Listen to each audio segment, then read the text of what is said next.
Salam sejahtera Malaysia, denyut nadi suara rakyat bergema di channel ini.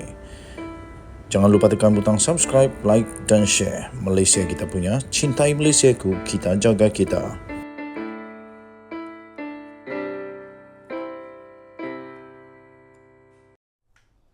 Salam sejahtera Malaysia, denyut nadi suara rakyat bergema di channel ini.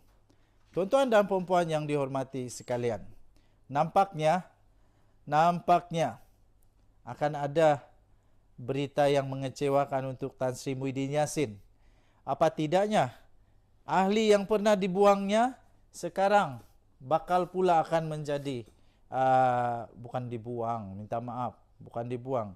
Ahli yang pernah menjadi naib presiden bersatu, ahli yang pernah menjadi naib presiden bersatu, tiba-tiba sekarang bakal menjadi musuh dia pula. Rafiq Naizamuddin diterima sertai UMNO. Seorang bekas pemimpin kanan bersatu yang pernah menjadi exco kanan untuk negeri Melaka diterima untuk menyertai UMNO secara bersyarat malam tadi. Ini pasti akan membuatkan ramai orang bersatu yang ada juga yang seronok kali, ada juga yang tidak suka, ada juga yang suka, ada juga yang takut, ada juga yang padan muka lah UMNO. Ada juga yang kata, aduh kenapa dia masuk UMNO. Jadi kamu boleh komen mana satu yang akan menjadi ayat-ayat dia. Okey. Menurut sumber, permohonan Muhammad Rafiq Naizamuddin itu dibuat beberapa minggu lalu, namun diteliti dalam mesyuarat pengurusan UMNO sebelum diajukan kepada Majlis Kerja Tertinggi MKT parti berkenaan. Katanya dia diterima, kenyataan itu mengatakan dia diterima untuk menyertai semula UMNO tetapi hanya akan berkuat kuasa pada 18 Mac, iaitu selepas pemilihan parti berakhir. Katanya kepada Malaysia Kini. Sumber dalam MKT itu memberitahu Muhammad Rafiq memohon untuk menyertai UMNO Tangga Batu. Sebelum ini, nama Muhammad Rafiq telah dikenali ramai sebagai apabila menjadi salah seorang daripada pemimpin utama bersatu. Bersama parti itu, dia pernah menjadi salah seorang naib presiden. Orang besar bersatu ni. Orang besar bersatu masuk UMNO. Waduh. Selepas memenangi kerusi Dewan Undangan Negeri bagi kawasan Paya Rumput pada PRU 14 yang lalu, dia dilantik menjadi Exco Melaka yang menjaga portfolio perindustrian, perdagangan dan pelaburan. Apabila kerajaan bertukar dan Perikatan Nasional terbentuk, Muhammad Rafiq dilantik sebagai pengerusi gabungan itu di Melaka. Apabila Melaka mengadakan pilihan raya negeri pada 20 November 2021, dia bertanding di kawasan Teluk Mas. Namun gagal mempertahankan kerusi yang sebelum ini dimenangi bersatu dengan majoriti hanya 2076 kerundi sahaja. Muhammad Rafiq telah kalah kepada calon Barisan Nasional iaitu Abdul Razak Abdul Rahman. Dalam PRU 14, dia memenangi kerusi Paya Rumput dengan mengenepikan Abu Bakar Muhammad Diah dari BN dan Rafi Ahmad PAS dengan kelebihan sebanyak 4,259 undi. Kira-kira 11 bulan selepas PRN Melaka berlangsung, Muhammad Rafiq mengumumkan keputusannya untuk keluar daripada bersatu selepas tidak ditawarkan menjadi calon bagi PRU ke-15. Malaysia Kini pada 30 Oktober melaporkan dia pada awalnya menyasarkan untuk bertanding bagi kerusi Parlimen Tangga Batu, namun ditawarkan kawasan lain yang kemudiannya ditolaknya. Sejak itu dia tidak menganggotai mana-mana parti. Okey, jadi sebenarnya dia bukan dipecat. Jadi kebenarannya dia tidak pernah dipecat oleh siapa-siapa, termasuklah Muhyiddin Yassin kah, Hamzah Zainuddin kah, ataupun Majlis Tertinggi Bersatu kah, atau daripada Perikatan Nasional kah. Dia tidak dipecat, tapi dia keluar, dia mengumumkan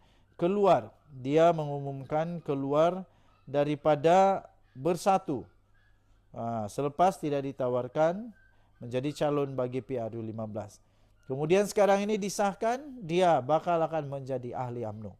Wow, ini satu terjahan, satu flying kick, satu yang memang agak mengejutkan bagi Bersatu. Tapi kita tengoklah nanti apa pula karakternya di dalam UMNO. Adakah dia akan bertahan dalam UMNO ataupun tak lama lagi dia pula juga akan membuat satu lagi pengumuman keluar parti lagi. Kita tunggu bersama-sama. Bye-bye. Salam sejahtera Malaysia, Denyut Nadi Suara Rakyat bergema di channel ini. Tuan-tuan dan puan yang dihormati sekalian, ada satu artikel yang sangat menarik yang saya ingin kongsikan kepada semua. Ini memang betul-betul hot. Tapi sebelum itu, kamu setuju tak kalau Perikatan Nasional ini akan jadi pembangkang selama-lamanya? Kamu setujukah kalau Perikatan Nasional PAS, PPBM Bersatu, dan apa sajalah komponen di dalam Perikatan Nasional menjadi pembangkang selama-lamanya? Kamu setujukah? Kalau kamu setuju, kamu boleh komen Demi Pertiwi. Memang akan panas betul lah kali ini. Kalau betul-betul mereka akan jadi pembangkang selama-lamanya, memang ada orang panas habis. Memang ada orang terbakar betul. Biarkan PN jadi pembangkang selama-lamanya. Belum pun sampai 3 bulan menjadi pembangkang, Perikatan Nasional yang telah ditunjangi oleh PPBM Bersatu dan PAS ternampak begitu galak untuk mencari salah Perdana Menteri kita sekarang Anwar Ibrahim dan kerajaan perpaduan yang dipimpinnya. Macam-macam yang mereka pertikai. Termasuk juga perkara-perkara yang tidak masuk akal sama sekali. Kelakar dan geli hati pun ada melihat gelagat mereka sekarang ini lantaran mereka pernah berada dalam kerajaan selama 33 bulan sebelum ini. Tetapi apa yang telah mereka lakukan? Lupakah mereka akan prestasi buruk Perikatan Nasional ketika menjadi kerajaan? Apa kehebatan Mahyadin Mat Yassin lakukan selama jadi Perdana Menteri? Selain takut membuka parlimen dan bangga dengan pelaksanaan darurat demi untuk kekal lama berkuasa? Itu soalan. Menteri-menteri Bersatu sendiri, apa peranan mereka yang boleh dibanggakan selama berada dalam kerajaan? Begitu juga dengan PAS. Apa sumbangan dan peranan mereka dalam kerajaan selama 33 bulan ini? Soalan. Kenapa baru sekarang sibuk menyalahkan kerajaan? Walhal ketika berada dalam kerajaan, mereka sendiri pula tidak berbuat apa-apa yang bermanfaat untuk rakyat dan negara. Soalan lagi. Mana janji-janji yang pernah dikumandangkan ketika jadi kerajaan sebelum ini? Tanda lagi. Kenapa hanya setelah tidak lagi jadi kerajaan baru hendak bising itu dan ini? Apa yang PN lakukan sekarang setelah berada di kedudukan sebagai pembangkang? Tidak lain hanyalah untuk membuktikan mereka masih relevan untuk mentadbir semula negara ini. Dalam hal ini, rakyat dan pengundi, jangan lupa, Perikatan Nasional pun telah diberi peluang untuk menjadi kerajaan selama 33 bulan. Walaupun hanya melalui tebuk atap. Hakikatnya melalui peluang tersebut, Perikatan Nasional telah terbukti gagal mentadbir negara di mana Mahyadin sehingga ini kekal dalam rekod sebagai Perdana Menteri yang mempunyai prestasi paling buruk sekali sejak negara merdeka. Apakah kita mahu sejarah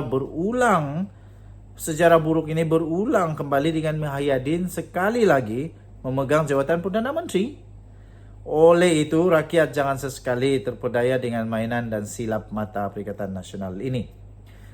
Mereka ini tidak sesuai dan tidak layak sama sekali jadi kerajaan. Tempo 33 bulan sebelum ini telah membuktikan hakikat itu. Berbanding kerajaan perpaduan yang belum berusia 100 hari ini, rakyat sendiri mula nampak perubahan dan arah tujunya. Contohnya, usaha Anwar memerangi rasuah dan mengelakkan ketirisan dengan Bersatu sendiri terpalit di dalam siasatan dan pembekuan akaun bank. Ia adalah bukti ada kedurjanaan telah berlaku ketika Perikatan Nasional menjadi kerajaan. Selepas ini dipercayai lebih banyak lagi pembongkaran akan didedahkan. Biar PN terus bising, kerana mereka hanya layak dan benar-benar berfungsi ketika jadi pembangkang saja. Ketika jadi kerajaan, mereka diam dan langsung tak berbuat apa-apa. Tetapi mula bising bila jadi pembangkang. Biarlah politik negara ini meriah dan parlimen menjadi macam zoo, dengan PN terus kekal jadi pembangkang buat selama-lamanya. Malapetaka 33 bulan tak usah dijemput menjelma semula. Ditulis oleh Shahbudin Husin, 16 Februari 2023, diterbitkan di shahbudin.com.net. Sila maklum bahawa artikel ini tidak menunjukkan, tidak menggambarkan pendapat dan pendirian daripada channel ini. Denyut nadi suara rakyat bergema di channel ini. Kita jumpa lagi. Bye-bye.